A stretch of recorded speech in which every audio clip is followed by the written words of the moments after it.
The public biography of the Dupont family usually begins with the marriage of Samuel Dupont to Anne Alexandrine Montechanin in 1737 in Paris, France.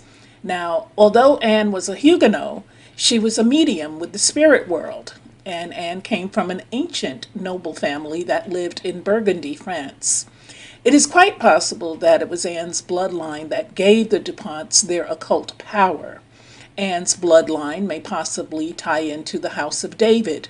At any rate, Samuel and Anne's son was the first DuPont to rise to greatness, and the first DuPont that can be connected directly to the Illuminati. Samuel and Anne's son was Pierre Samuel Dupont, and later Pierre Samuel added de Nemours to his name to prevent confusion between him and other French legislators named Dupont. Apparently, Dupont was a very popular name in France at that time. Now, Pierre Samuel Dupont was a genius. Pierre's mother taught him to be a medium with spirits, but early on, Pierre had to deny it publicly. His father, Samuel, could not understand the boy's genius, such as his ability at age 12 to translate Greek and Latin at sight. When Pierre's mother died, he was 16, and he no longer had a parent in the family who could understand him. So after getting his frequent beatings from his father, he ran away, and he survived almost near starvation by his uncle, Pierre de Montchantin. Now, initially, Pierre was a watchmaker, but within a short time he attracted the attention of several top Illuminati for his ability to write good tracts.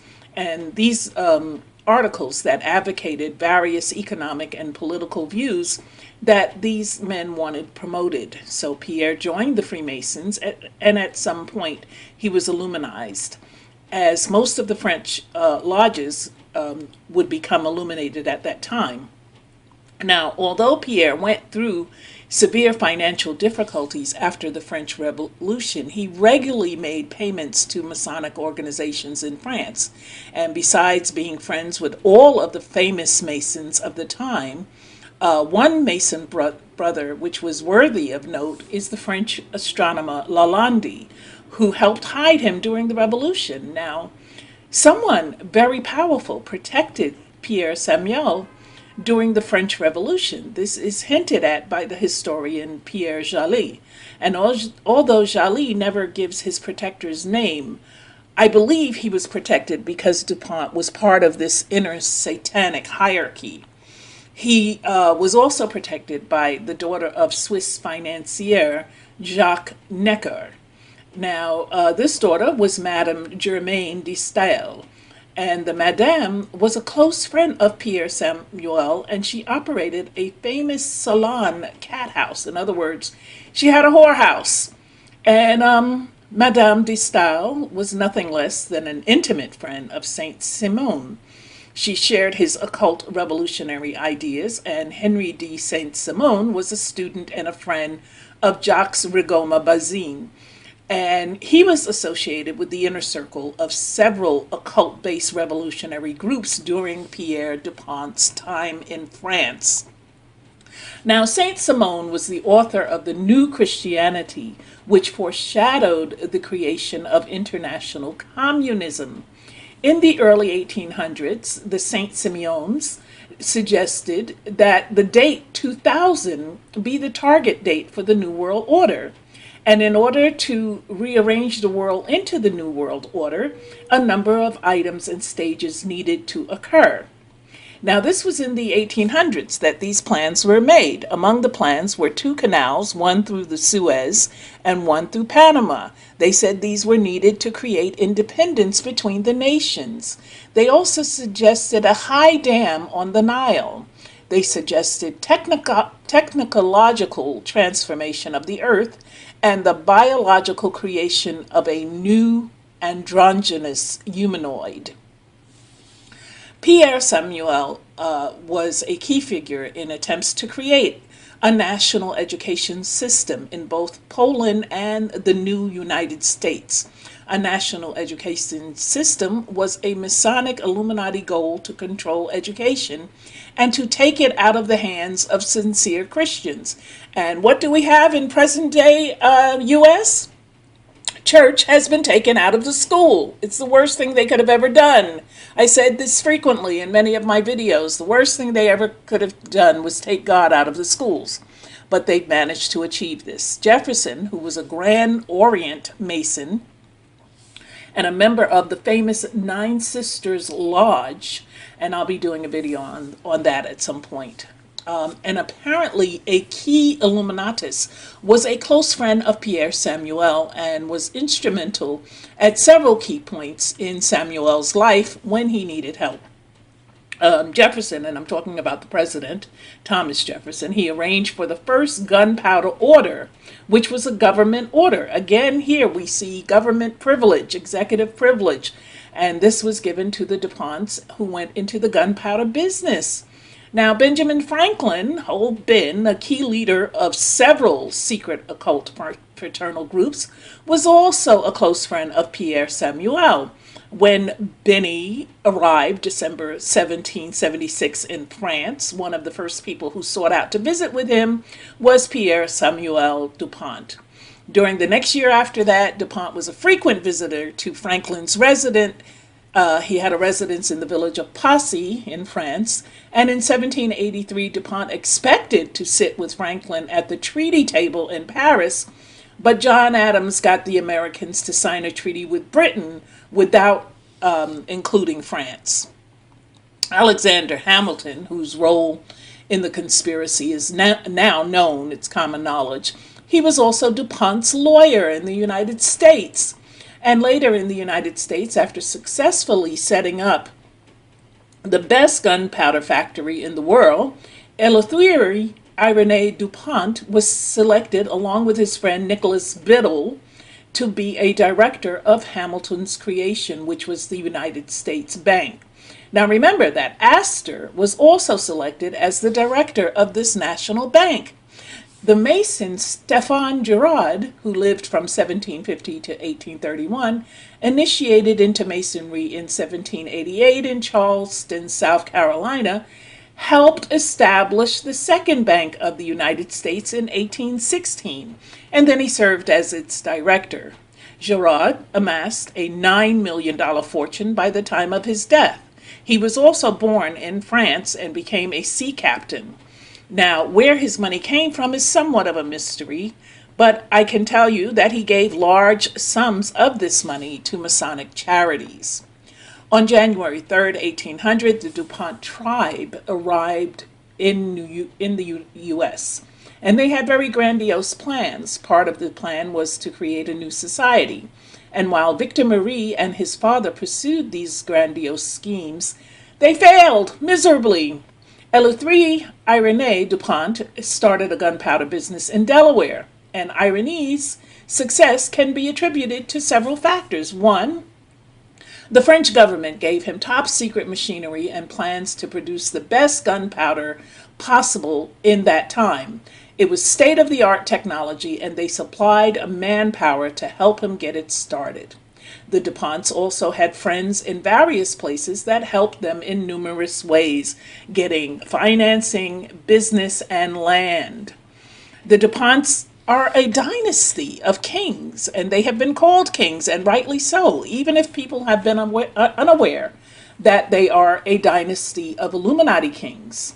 Now, I do not know which particular men have served during the satanic rituals, but the family has always had a head of the family, and most of these elite families do. They appoint the one male who will be the head, and it may be the most powerful Dupont that is also secretly serving as the highest Satanist. I don't know who has been representing the family at these high levels of secret Satanism, but I suspect or surmise that it has not been the same person who is the public head of the family. These following persons that I'm going to name have been the public head of Dupont. Pierre Samuel Dupont, 1739 to 1817, he was the first. Eleuthère Irénée Dupont, from 1817 to 1834. He was the second. Alfred Victor Dupont, from 1834 to 1850. He was the third. Henry Dupont, from 1850 to 1889, was the fourth. And then Henry A. Dupont, 1889 to the present. I'm not sure if he's still alive, but these men have had great authority over the tribe of Dupont. The Duponts had family council where even the women had voting rights. The Duponts, much like the Rothschilds, helped set up their children's marriages, and many of the early ones were to their own cousins. For instance, much to the delight of the Duponts, Sophie Madeleine Dupont married her cousin, Samuel Francis Dupont, in 1833.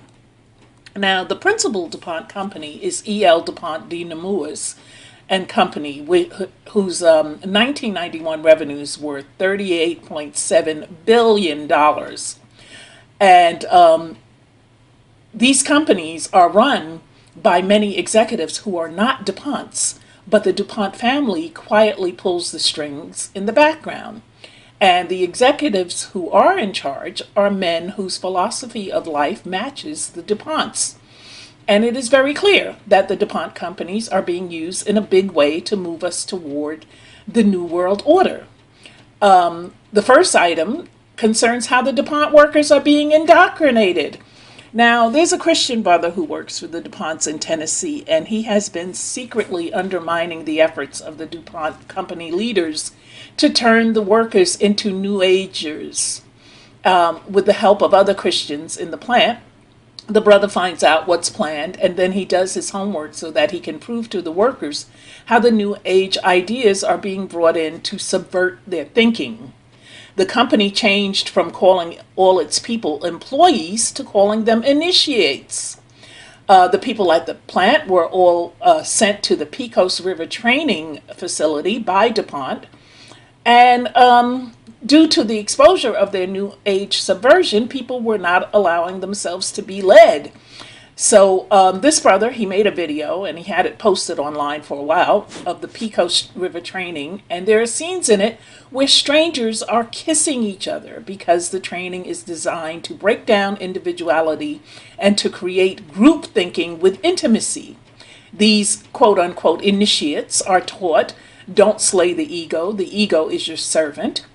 And another employee talks about the 5 types of thinking that the DuPont company tries to instill in their people. And these are in the employee training videos as well. And they are 1, lateral thinking, 2, metaphoric thinking, 3, positive thinking. Now, if you recall in my, let me just say, positive thinking, this is also called visualization, or in the occult witchcraft context, it is the removal of God and the thinking of yourself as God in attaining whatever goals that you can, or that you only have to think them up and they will appear. This is the same philosophy that I mentioned in my Trump Armageddon video, that his late pastor, the Dr. Norman Vincent Peale, wrote about in his book, The Power of Positive Thinking.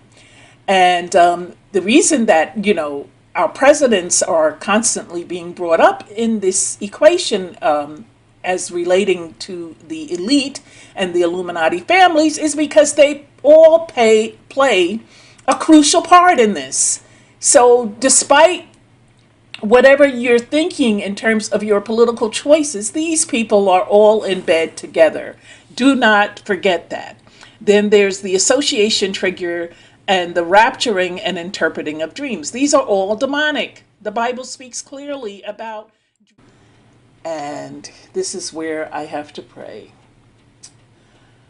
Lord, this is such an undertaking, but I know that it is your will for me to expose this. And so I do. I expose it in your name, in hopes that the people will hear the word and see for themselves what is going on, and will wake up with this knowledge that they have gained and prepare themselves. so that this will not be a surprise, because what the enemy does is he catches us off guard. You know, he catches us with our minds idle. If we're not feeding our minds with knowledge, then our minds become the playground of the enemy.